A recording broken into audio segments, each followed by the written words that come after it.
이 영상을 보시면 당신도 공범입니다. 미리 말씀드릴게요. 이 영상을 보는 당신을 저의 공범이라 생각할 거예요. 날이 선선해졌습니다. 가을을 느낄 틈은 있을지 걱정이 될 정도예요. 밤새 창문을 열기가 두렵죠. 아침이면 서늘하다 못해 냉랭한 바람이 스멀스멀 거실에 들어차잖아요. 시간이 가는 게 빠르다고 느끼신다면 당신도 저와 비슷한 나이일지도 모르겠네요. 오늘은 종일 집에만 있었습니다. 빈둥거린 건 아니었어요. 낮부터 세탁기를 돌리고 집안 청소를 했었죠. 남편은 1층에서 우리가 운영하는 우리 동네에서 제일 작은 슈퍼마켓의 카운터를 지켰고 아이들은 학교에 갔습니다. 오후로 접어들면 저희 집 베란다에서는 아이들이 돌아오는 모습이 보인답니다. 하루 해가 뜨고 지는 느낌을 환희할 수 있는 탁 트인 시야를 가졌어요. 자랑이냐고요? 그렇게 들리셨다면 사과를 드리고 싶네요. 그런 뜻은 아니었습니다. 빨래를 건조대에 하나씩 걸다 문득 오랜만에 밖에 심어놓은 앵두나무를 보았어요. 항상 그 자리에 있었는데 오늘따라 눈에 유난히 띄더군요. 결혼하고 6년 만에 옛날에 제가 살던 집 뒷뜰에서 가져다 심은 나무예요. 늦은 봄에 벌써 앵두를 다 따서 먹었답니다. 그 앵두 열매는 사먹는 앵두와는 다른 맛이 나요. 색도 더 빨갛죠. 시큼한 맛도 달달한 맛도 일품입니다. 큰 병에 담아 소주를 채우고 설탕을 듬뿍 담으면 한두 달 뒤에 달짝지근한 앵두술이 돼요. 앵두가 너무 붉어서인지 술이 탁해 보일 때도 있지만 막상 한 잔을 들이키고 나면 혀에 감기는 맛이 보통이 아니랍니다. 없던 입맛도 생길 정도예요. 사람들이 몇 명 집에 찾아들면 큰 유리병이 열렸는지도 모르게 순식간에 비워주곤 한답니다. 어릴 적 저희 집 뒷뜰에 있던 이 앵두나무는 사실 저희 아버지가 심었던 나무예요. 아버지가 어렸을 때 직접 심었었다고 제게 이야기를 해주셨습니다. 저보다 나이가 훨씬 많은 저 나무는 키가 저와 엇비슷하답니다. 아버지는 수저를 놓으신 지 오래되셨어요. 호상이었다고들 말해요. 나이가 88이셨으니까요. 병이 드신 것도 노망이 나셨던 것도 아닙니다. 그저 잠에 드시는 것처럼 그렇게 가만히 가셨어요.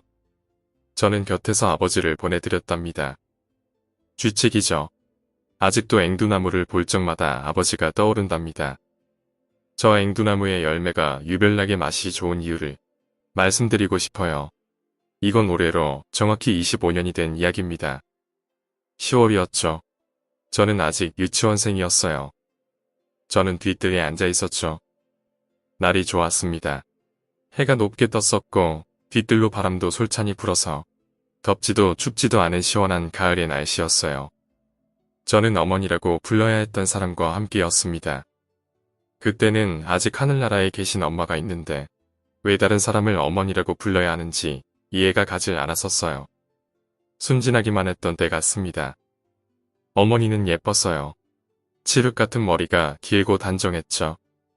항상 하얀 옷을 입으셨어요. 그 모습이 천사 같다 말하면 어머니는 저를 가만히 내려다 보시곤 했습니다. 제가 어머니를 닮고 싶다고 말하자 그녀는 키가 작은 저를 위해서라고 하면서 자주 저를 뒷뜰로 불러냈었어요. 제가 그녀의 앞에 다리를 모아 자리를 잡으면 그녀는 저의 키를 늘려주겠다며 머리에 가닥을 쥐고 높이 들었죠. 그녀는 아파하지 않으면 않을수록 키가 더 크게 자랄 거라면서 저를 달랬어요. 무릎에 피를 빼주겠다며 바늘로 종아리를 찔렀죠. 키가 제 키를 막는다고 말했어요. 그녀의 말을 철석같이 믿었습니다. 지금 생각해보면 정말 이해가 안 가는 짓입니다. 그녀는 정말로 제가 싫었던 것 같아요. 아마도 그 당시에 제 동생이 될 아이를 품고 있었기 때문은 아닐까. 이제 와서 어림짐작을 해보곤 합니다. 그날은 아버지가 그 모습을 발견하신 날이었죠. 무엇을 하느냐고 연신 물으시던 아버지가 어머니의 머리를 손바닥으로 후려쳤을 때 저는 아버지도 어머니의 키를 늘려주시려고 하는 줄로만 알았습니다. 그 모습을 보며 웃음이 났죠. 왼손으로 어머니를 한참 내리치자 어머니는 숨이 넘어가는 소리를 내셨던 것 같아요. 목에 가시가 걸린 사람처럼 답답하게 거친 숨을 몰아쉬셨죠. 한참이 지나서 어머니가 땅에 넙죽 엎드리셨어요. 그녀의 오랜 침묵이 죽음이라는 것을 알았다면 이렇게 해맑게 웃진 못했을 겁니다. 아버지는 소리내어 웃는 저를 부둥켜 안으셨었어요. 미안하다고 말씀하시는 아버지의 숨결에 고약한 담배 냄새가 저를 괴롭혔었답니다. 아버지는 어머니의 옷을 전부 벗겨서 뒤뜰에 널브러뜨리셨어요. 팔다리가 곧게 뻗은 어머니의 하얀 살결이 정말 예쁘다고 느꼈답니다. 볼록 튀어나온 배에 저의 동생이 들어있다고 생각하면 신기하기만 했어요. 아버지는 눈을 부릅뜨고 계신 어머니를 한 번을 쳐다도 안 보시고 앵두나무 주위 땅에 삽질을 하셨어요. 그 깊이가 저의 키를 훌쩍 넘길 만큼 깊었죠.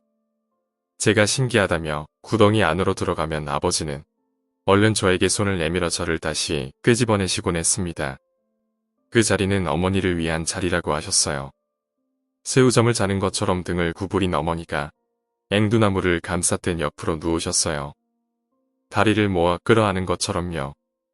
그 모습이 아늑해 보여 또 구덩이 안으로 따라가 자리를 잡으려는데 그때는 아버지가 저를 들어가지도 못하게 말리셨어요.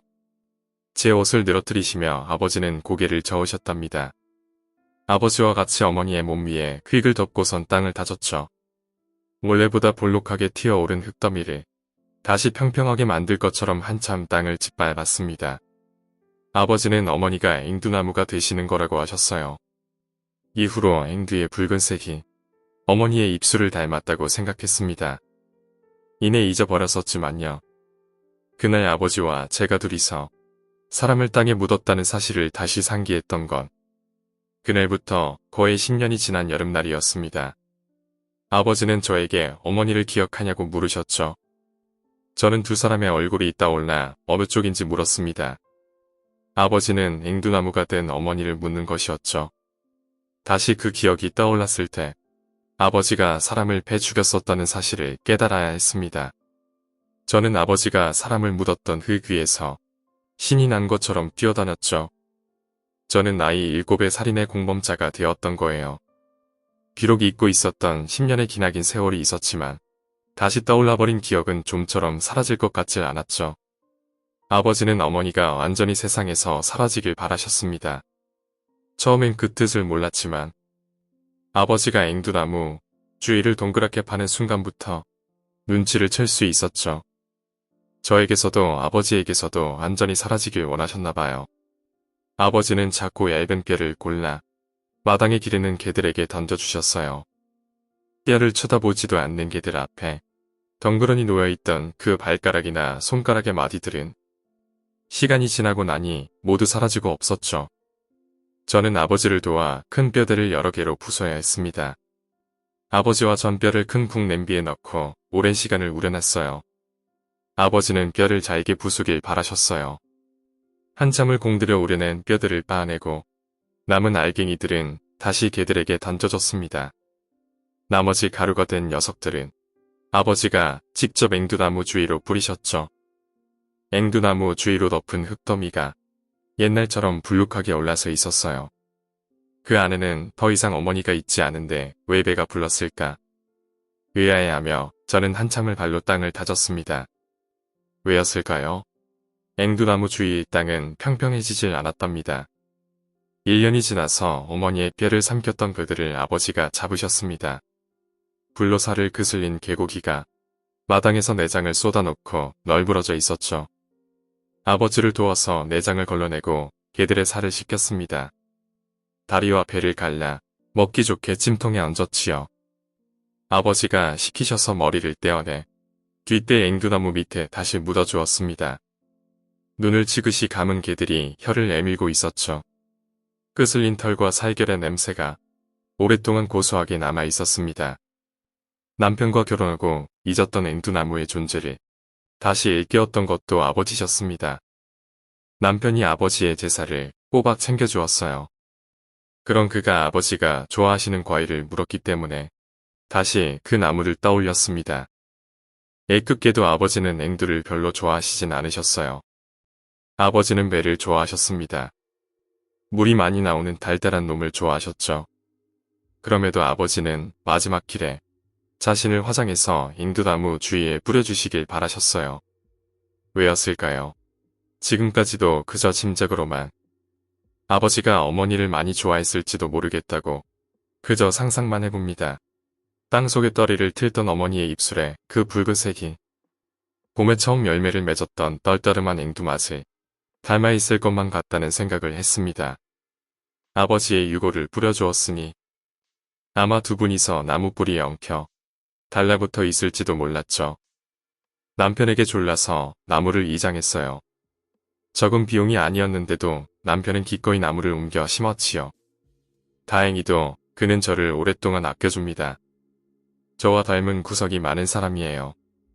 그래서인지 항상 공감을 하면서 서로를 기대면서 살아갑니다.